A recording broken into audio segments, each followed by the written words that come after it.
Сәлеметсіңдер ме балалар? Бүгінгі сабағымыздың тақырыбы аудан, ауданның өлшем бірліктері. Бүгінгі сабағымыздың мақсаты әртүрлі ауданды салыстыруды, шамалар мәнімен берілген амалдарды орындауды үйрену. Нөмірі 1 мысал. Суреттегі әрбір берілген аумақты толтыру үшін қанша тақтатас керек? Бізде қанша қатар салыну керек? 1, 2, 3, 4.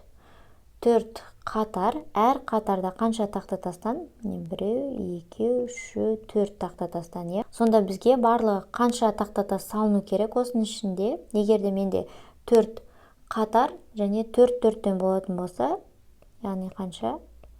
16 тақтатас салыну керек, Бірақ қаншасы салынып қойды? Яғни бірінші қатарда 4-теу, яғни 7 тақтатас салынып қойды. 16-тан 7-ні азайтамыз. Тең болады 9, Сонда бізге әлі 9 тақтатас салу керек. Екіншісін қарастырайық. 1 қатар, 2 қатар, 3 қатар, 4 қатар, 5 қатар бар. Әр қатарда қанша тақтатастан? 1, 2, 3, 4, 5.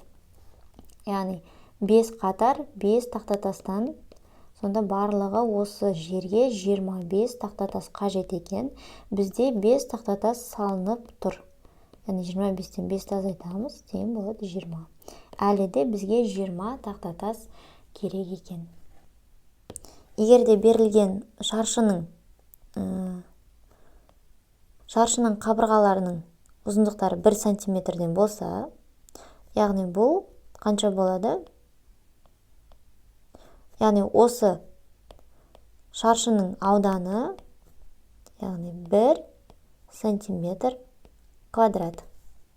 Енді, егерде мынадан да үлкенірек алатын болсақ, мысалы, сантиметрден үлкенірек дециметр дейді. Әр қабырғасы 1 дециметрден. Олай болса, мына шаршының ауданы қанша болады? 1 дециметр квадрат.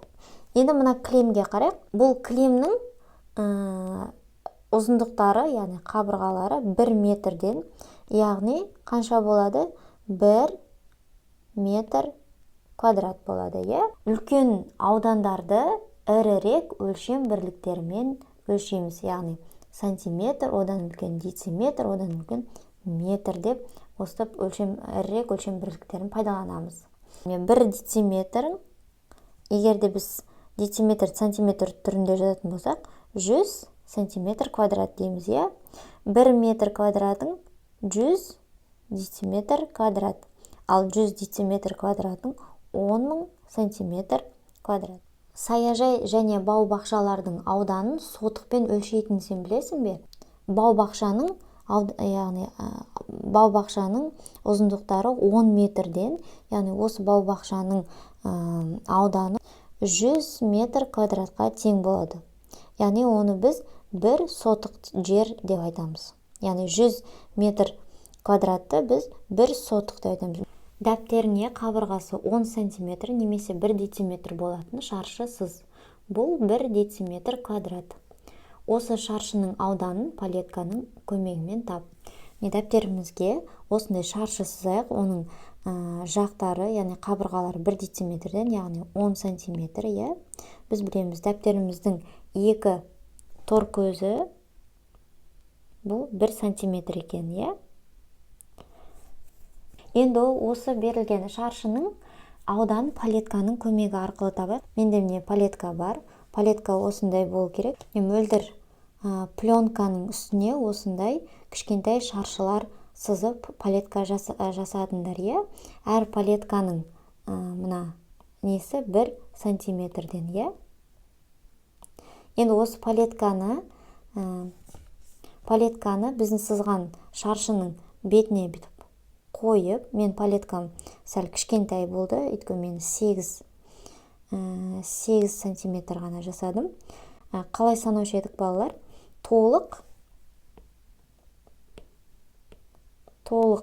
шаршылар сан және толық емес шаршылар санын санап аламыз, Содан кейін толық емес шаршыларын 2-ге бөлеміз де мына толық және толық емес шаршыларын қосамыз. Солай біз мына берілген фигураның ауданын таба аламыз. Яғни мына әр толық шаршыны осытып санап шығамыз.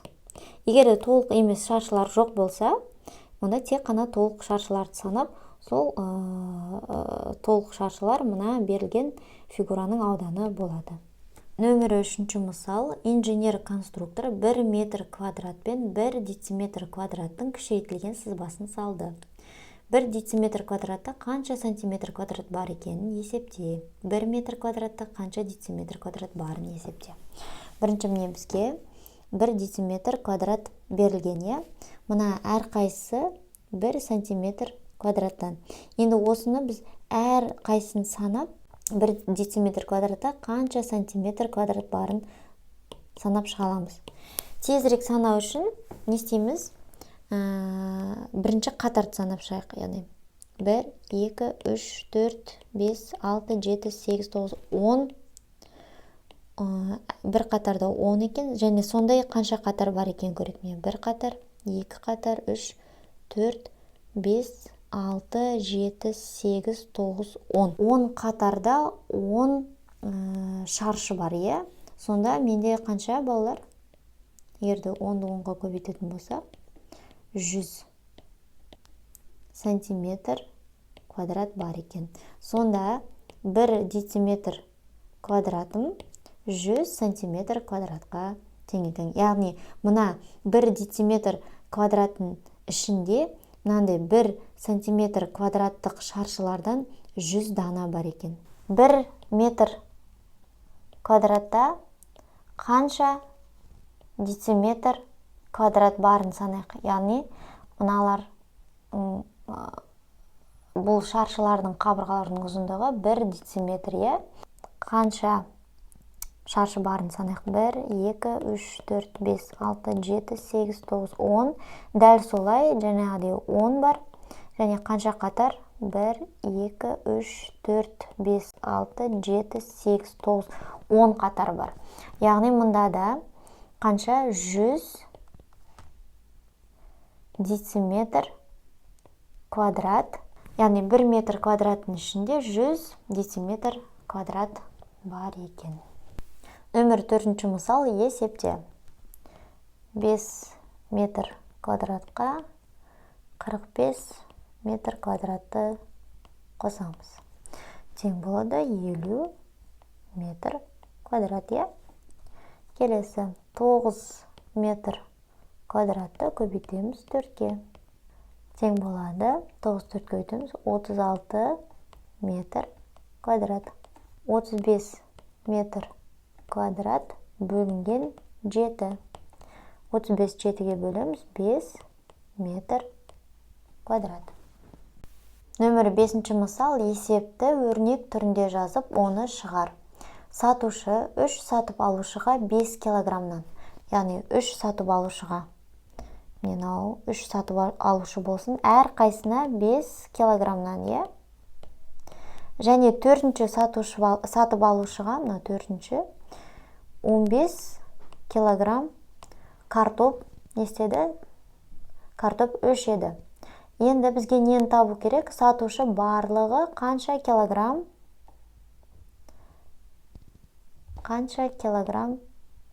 картоп өлшегенін табуымыз керек. Енді осыған қарап отырып, не істейміз? Бірінші мына 3 сатып алушыға қанша картоп өлшегенін табуымыз керек. Ол үшін не істейміз? 3-ті 5-ке көбейтеміз. Тең болады 15. Енді барлығын табу үшін не істейміз? Қосамыз. Яғни 3 сатушыға өлшеген картоп пен 4-ші сатушыға өлшеген картопты қосамыз. Тең болады 30 килограмм. Немесе өрнек түрінде жазатын болсақ, 1-ден 3 пен 5-тің көбейтіндісіне 15-ті қосамыз. Қорапта 25 килограмм кәмпит бар. Мысалы, міне. Барлығы сендерде 25. Әр сөйлемді осы сызбаға салып отырайық. Барлығы менде 25 килограмм не бар? Кәмпит бар, Енді не дейді? Кәмпит 5 қағаз қапшықтың әрқайсына 2 килограммнан салынды. Қорапта қанша килограмм кәмпит қалды? Мына жерде салынды, бұл жерде қалды. Салынғаны қанша? Салынғаны 5 қағаз қапшықтың әрқайсына 2 килограммнан. Яғни бесеуіне әрқайсына 2 килограммнан кәмпиттер салынды. Енді сендерге не сұрайды?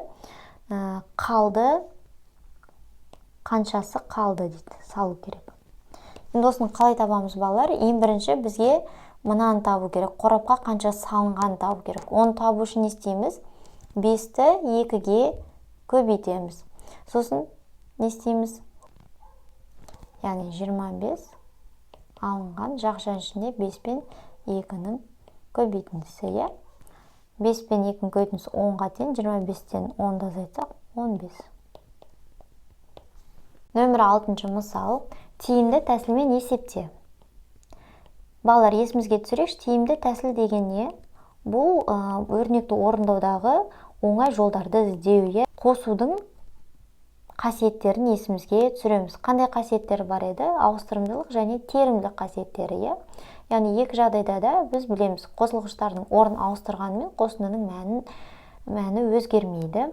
Яғни біз әр қосылғышты орындарын ауыстырып, өзара алмастырып қосуды орындай аламыз. 23 пен 77-ні қосып аламын. Тең болады 100. Енді не істеймін? 100-ді 89-ға қосамын. 189. Есептеу тез болды. Енді келесін орындай 44 қосылған 78 қосылған 56. Тағы да не істеймін? Қосудың терімділік қасиетін пайдаланып, мен өзара қосылғыштарды алмастырамын. 44 пен 56-ны қосамын. Екеуінің қосындысы 100-ге тең. 100-ге 78-ді қосамын, 178. Енді қалғанын дәл осылай өздерің орындап көріңдер. Бүгінгі сабақ пайдалы болды деген ойдамын. Келесі кездескенше сау болыңдар.